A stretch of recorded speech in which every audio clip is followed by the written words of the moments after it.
Survei Litbang Kompas menunjukkan bahwa Prabowo Subianto dinilai paling cakap mengatasi berbagai masalah di Indonesia. Lalu apa saja permasalahan yang jadi ketangkasan Prabowo? Ini dia rinciannya.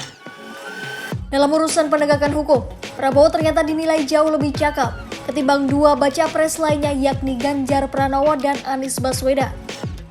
Terlihat, Prabowo mampu unggul jauh dengan perolehan survei mencapai lebih dari 40%. Sedangkan Ganjar dan Anies ternyata tak sampai 25%. Prabowo ternyata tak hanya dianggap jago menyelesaikan masalah penegakan hukum, tapi juga untuk mengatasi korupsi. Sebab dari hasil survei Litbang Kompas dalam aspek ini, Prabowo mampu unggul dengan raihan 31,7%. Untuk urusan persatuan dan kesatuan, Prabowo juga dinilai lebih unggul daripada Ganjar dan Anies. Terlihat Prabowo masih unggul cukup jauh dengan raihan survei 37,1%.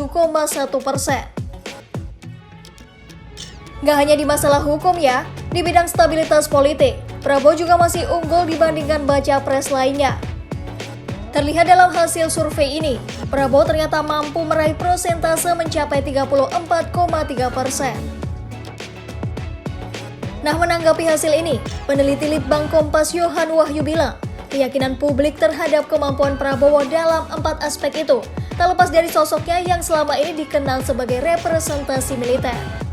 Atas rekam jejaknya itu, Prabowo identik dengan ketegasan dan keberanian.